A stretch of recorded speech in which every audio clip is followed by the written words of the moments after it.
తెలంగాణ సంక్షేమ రాజకీయాల్లో ఒక్కసారిగా పెను భూకంపం. పేద యువతుల వివాహాల కోసం దశాబ్ద కాలంగా అమలు జరుగుతున్న ఫ్లాగ్షిప్ పథకాలు కళ్యాణ లక్ష్మి, షాదీ ముబారక్ వర్తింపుపై మ్యానుఫ్యాక్చర్డ్ లీగల్ షాక్ తగిలిందా? అసలు శాసనసభ చట్టం లేకుండా కేవలం ప్రభుత్వ ఉత్తర్వుల ద్వారా వేల కోట్లు ఎలా ఖర్చు చేస్తారంటూ తెలంగాణ హైకోర్టు తీవ్ర స్థాయిలో ప్రశ్నిస్తూ స్టే ఇచ్చింది. సెప్టెంబర్ 9 వరకు ఎలాంటి లబ్ధిదారులకు నిధులు విడుదల చేయకూడదని కోర్టు స్పష్టం చేసింది. ఈ పరిణామం ఇప్పుడు రాష్ట్రంలో పటిష్టమైన రాజకీయ రచ్చకు తెరలేపింది. అసలు కోర్టు వ్యాఖ్యలేంటి? ప్రతిపక్షాల దాడి ఏ స్థాయిలో ఉంది? ప్రభుత్వం ఈ లీగల్ చిక్కుల నుంచి ఎలా బయటపడబోతోంది? Let's watch this big political story. Advocate Vijay Gopal దాఖలు చేసిన పబ్లిక్ ఇంట్రెస్ట్ లిటిగేషన్ పిల్పై విచారణ జరిపినటువంటి జస్టిస్ ఎన్వి శ్రవణ్ కుమార్ ధర్మాసనం సంచలన ఆదేశాలు జారీ చేసింది. కేసు విచారణ సమయంలో హైకోర్టు కీలక అంశాలను ప్రస్తావించింది. 2014 నుంచి అమలు చేస్తున్న 8 జీవోలకు చట్టసభ ఆమోదం లేదు. అసెంబ్లీలో చట్టం చేయకుండా కేవలం ఎగ్జిక్యూటివ్ ఆర్డర్లతో బడ్జెట్ నుంచి నిధులు ఎలా కేటాయిస్తారు అని ప్రభుత్వాన్ని నిలదీసింది. ఇక రాజ్యాంగంలోని ఆర్టికల్ 202, 266 ప్రకారం పబ్లిక్ ఫండ్స్ వినియోగానికి ఖచ్చితమైన చట్టపరమైన నిబంధనలు ఉండాలని సూచించింది. అలాగే గతంలోనే సమయం ఇచ్చినప్పటికీ ప్రభుత్వం కౌంటర్ దాఖలు చేయకపోవడంతో హైకోర్టు తీవ్ర అసహనం వ్యక్తం చేసింది.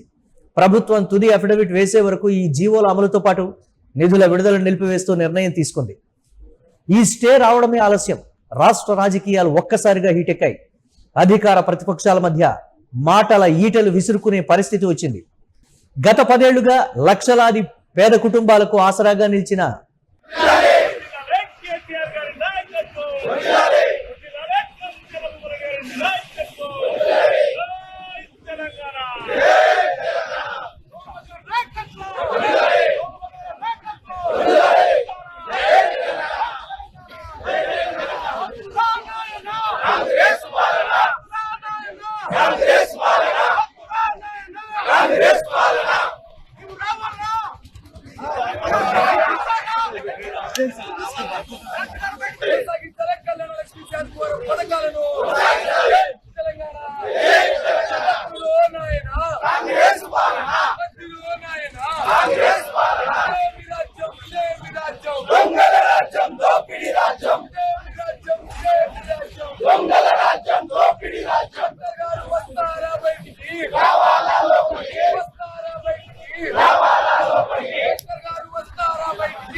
గత 10 ఏళ్లుగా లక్షలాది పేద కుటుంబాలకు ఆసరాగా నిలిచిన ఈ పథకాన్ని కాంగ్రెస్ ప్రభుత్వం సరిగ్గా డిఫెండ్ చేసుకోలేకపోయింది.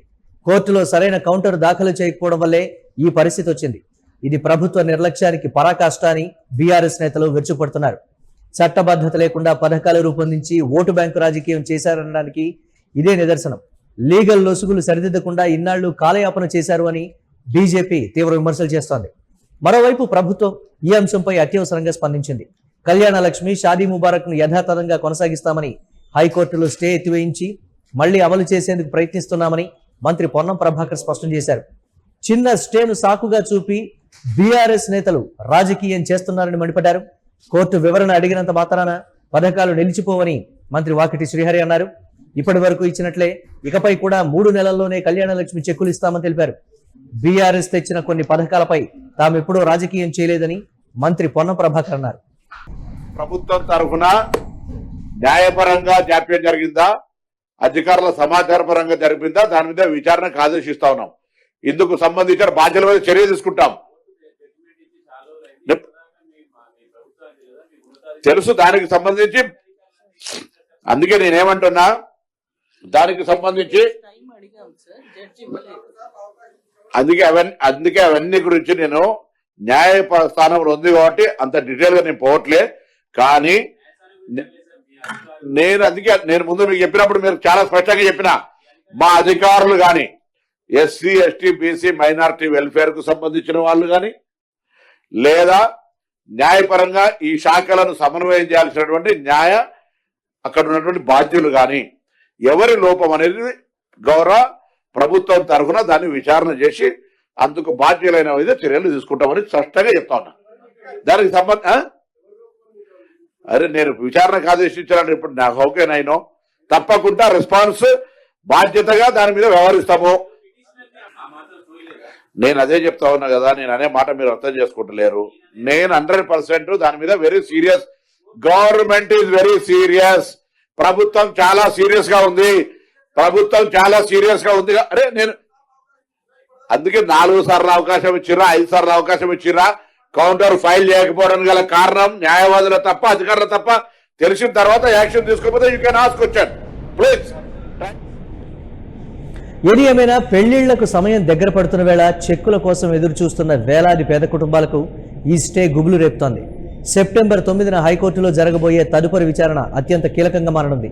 ప్రభుత్వం ఇచ్చే కౌంటర్తో ఈ లీగల్ చిక్కుముడి వీడుతుందా లేదా అసెంబ్లీ వేదికగా కొత్త చట్టం తెచ్చే పరిస్థితి వస్తుందా? Let's wait and see.